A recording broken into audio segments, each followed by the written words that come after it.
Morning, ladies and gentlemen. I would like to first thanks Directions Magazine for giving us this opportunity to come and talk about the technology here.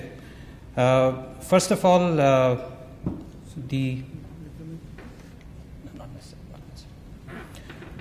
both the previous speakers have actually set up the stage very nice for my presentation.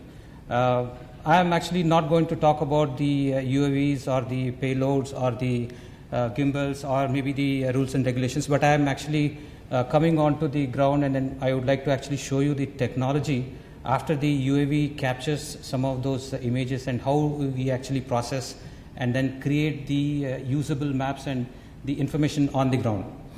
To start with, I would like to again tell you one more thing, that I am not going to the Microsoft PowerPoint, and still I would like to give a brief on our company using the software itself, what we are actually giving as a solution, and then take you through the technology along with that. Our company's name is actually RSI Softech, which is with the parent company RSI, 28 years old company, which is involved in this particular field right from beginning. Maybe we are one of the first companies to start in this particular area here in the country.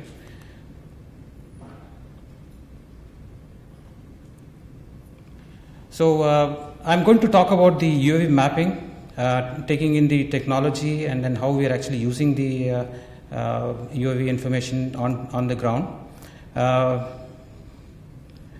Of course, this is the country from where we are coming through. Our head office is in Hyderabad, and we have our branch offices located across the country in Delhi, Bangalore, and Calcutta, and then regional offices across the borders of the country and other locations of the country here. This is our presence across the country here. When we come to our customers, we have customer base across the country. If you see, one of our major customer is our border security force. We are in the areas like India-Pakistan border, India-Bangladesh border. We are on the side at which the SSB works, which is the Nepal border, and ITBP.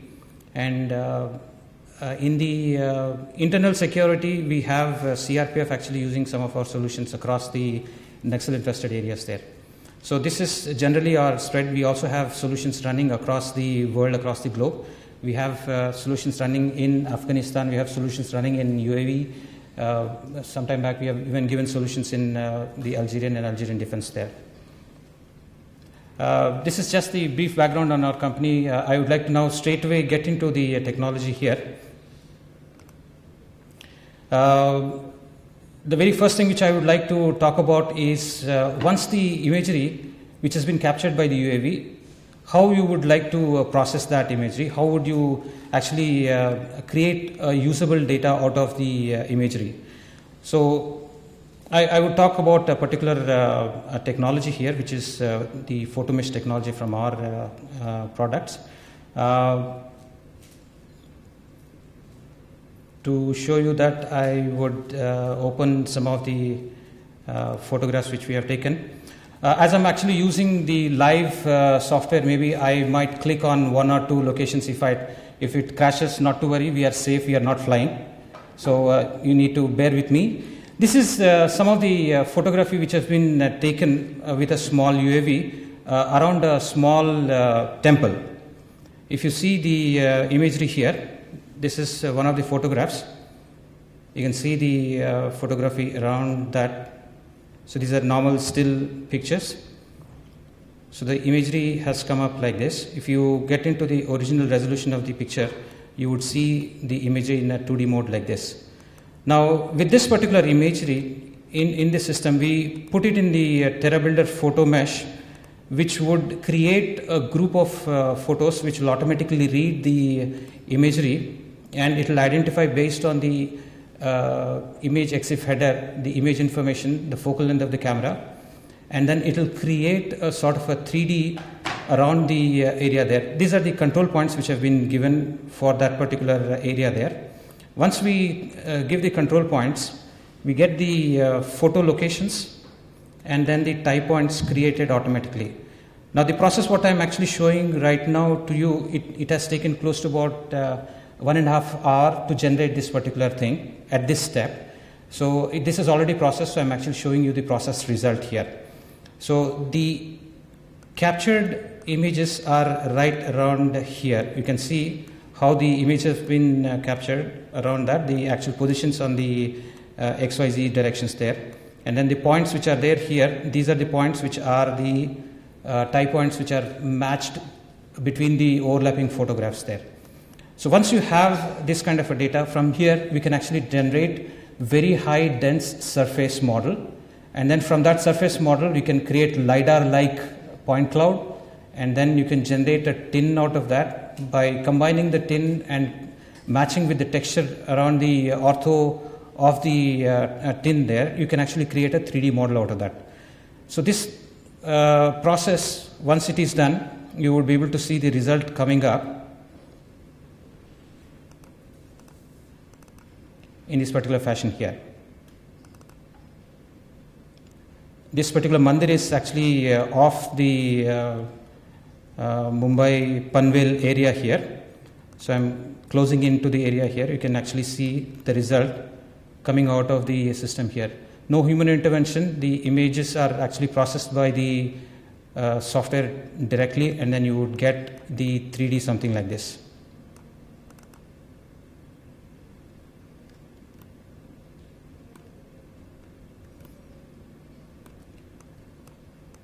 The kind of accuracy which you can see is enormous here.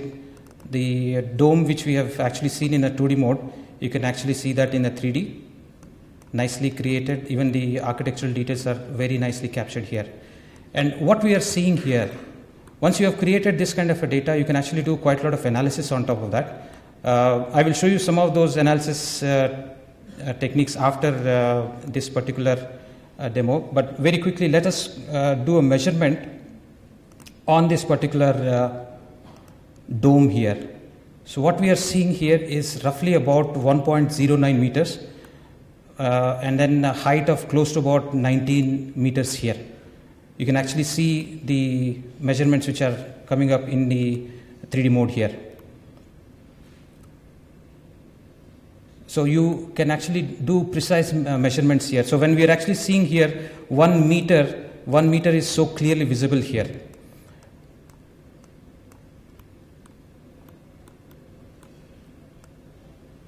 And turning around, you can actually see the statues here, very nicely capturing all the surroundings here. You would see one of the pillar is missing here. This is actually raw data, unprocessed. The reason for this is trees, which actually the trees when they are moving, the capturing will not be done properly there. As you all know, for remote sensing, clouds are the enemy. For this kind of mapping, actually trees and then water bodies and uniform surfaces are the enemies for this. So you would miss these kind of details. So there are certain tools. Once I created this, I can actually go into some kind of a 3D package and then correct this and create and complete the 3D model fully. Now, on the analysis side, if you like to see here, if you see there are some heaps of sort of construction material which has been placed here.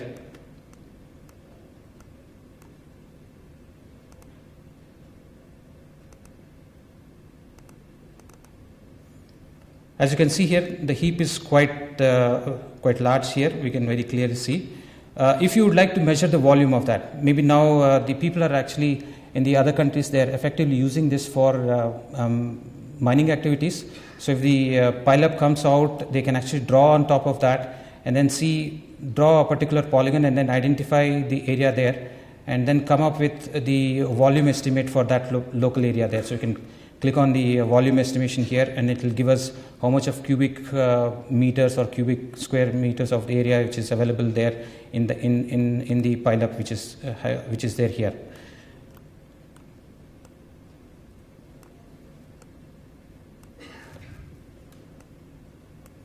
Now let us go down to this location here. If you can see, they have created a small ramp here there is a small stone here. If I try to measure the height of the small stone, it is roughly about 0.28, which is about 28 centimeters here. So what we are actually really seeing is a small stone of almost a football size, and then we're able to practically see that in a 3D mode here. This is what the current technology can do from the normal still aerial photography. Now, if I do the same activity on a small city area, so if I try to fly in an area, right now what I'm showing you here is close to about 258 photographs which have been taken in a small area here. If I move these photographs, you can see how the UAV has flown in that area here, and you can practically see the ground there. And from here we can actually see the 3D portion, how the capturing is done.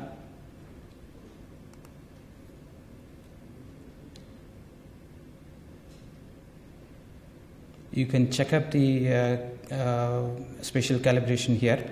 So the flight line, you can practically see the exposure stations, you can see, and then the ground area, how the type points have been generated, how the triangulation has been done in this particular area, you can actually see.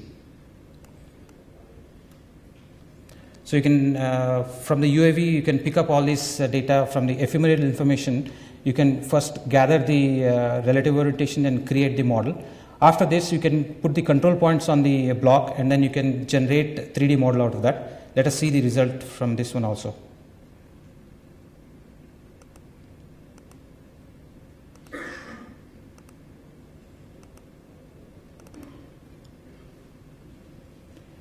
Once you generate all of this data, you need sort of a platform on which you can place it, and you can do the activities on top of that. So you would see on this area, of course, there are some gaps because of the non-overlapping flight lines, but practically you can see how well the area has come out here. And a good overlap would actually create very nice 3D here. Look at each and every compound wall here. There's a well here. You can practically zoom in and see the width of the wall here. So if I'm able to actually see about 23, almost it's roughly about 20 centimeters. So when I'm actually physically seeing this particular thing on the system and able to measure it, you can identify and then look at the opportunities the technology can provide from this UAV sources. If you try to come down to this location here, you can see somebody is trying to construct or maybe dig a pitch here, and then trying to put a wall there. You can see the pile up coming up there. So very cleanly the information is captured, and you have immediate 3D look at the area here straight away. And as you can see here, the images coming from, or the 3D models coming from the trees are not complete, because the side portions of the images are not captured clearly. You have the, if you can go down to the ground, if you are capturing from the ground the facades of the buildings, or maybe facades of the front faces of the trees, you can use that ground photography also, combine it together and create a complete model. So the technology will allow you to do that thing. From the ground you can take the pictures, from the UAV you can take the pictures and combine them together. I have another output here which is outside our country. I'm actually taking you down to Belgium. You can see the kind of quality. Here we have used slightly professional UAV, which was producing good result.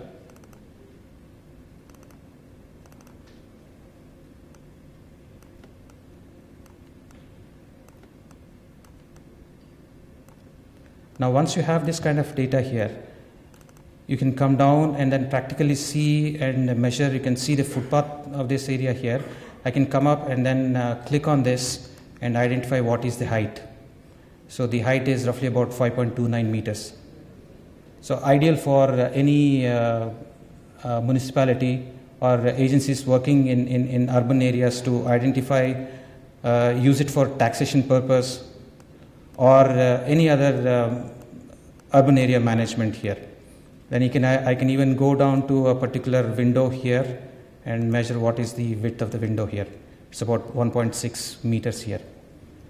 So this is where the technology is actually taking us towards, and practically all this is done using the system on a high-end GPU-based machine. So there's no human intervention in making this. We actually were also doing earlier using the manual methods where the operators were sitting on the system using 3D glasses and drawing the building blocks in a 3D mode. But that used to take a lot of time. For a square kilometer of area, we used to take about 120, 130 hours to do that thing. Now, this is within few hours, you're able to get this kind of highly accurate, true to color, true to texture, true to geometry 3D models out of the UAV data there.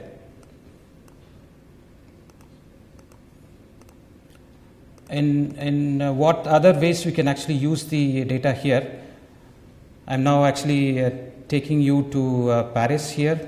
So once you have this kind of data, this is slightly larger city area which is completely mapped using the here this particular data is coming not from the UAV, but it's coming from a fixed wing aircraft which was having a completely professional frame camera with multiple lenses on top of that, looking at the area in multiple angles here. Now you can see the area if you're trying to come up with a city. This particular thing is close to about 6 square kilometers, and then the processing has taken close to about 1 week automatically to create this output here. So once I have this kind of an output here, I can go down to the area here and then click on any one of the buildings and get the information out of that. So this particular building, what is the name? What is the other information, whatever the kind of information which you pick up, that entire thing can be put on the database and you can query from that. Now the other part of the technology, the challenge is once you are generating this kind of an information, you need a tool to actually process it, create it, and then store it, use it for the purpose or for the application. So how do you do that thing? So we have techniques to create this kind of 3D models. And then through the technique, through the software, we can actually put this data into a database, something like a SQL database or an Oracle database, which will host all of this information as a device. And from there, you can pick up all that. You can stream it down to the users over the wire, and then people can see it on the other side. You can host the thing on your secured network also. So other processing things, I can actually come up and then in this area I can run a query and ask the system, give me all the buildings which are having a height more than 50 meters or more than 30 meters, something like that, and then I can generate the query out of that. Now I would like to run a query on top of this particular system where let us say if I am trying to do a road widening in this particular area here, and this is my road center line. So I would like to find out what are all the buildings which are falling within 25 meters of this particular buffer zone here. I don't think any building is falling within that. So let me increase that and see what is the building which is going to be the nearest one.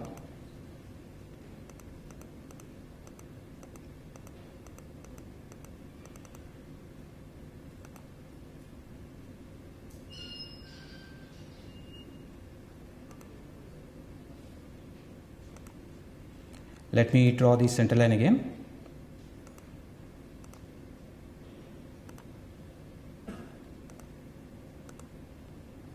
Yeah, because it was in a French language, I clicked on a wrong building there. So now here, if you can see here, about 38 meters from the center line of the road, these are the buildings which are going to be in line with that. So if I reduce about 34 meters from the center line of the road, you can see only this particular building is going to be touching that line. So you can actually practically take decisions based on this. If you are trying to do some kind of road widening or trying to identify some kind of right of way in the area there, so this software tool or maybe the technique would allow you to do this activity and identify things So about 35, you find about 4 or 5 buildings touching the buffer there. So like this, the analysis tools are there. You can actually do all sorts of GIS analysis on top of this and work on this. And tomorrow, if you're trying to come up with a new colony or a new development, first thing is you can generate a 3D model out of this and see this. And from here, you can extract and then draw the new buildings over there, try to see how the area is going to look like. And that can be presented to the authorities to show how the area is going to be looking like once the new construction is happening there. So this is what is the technology which I wanted to present to you today. If you have any questions, we can take that, or otherwise, thank you very much. Yeah. Yes, sir.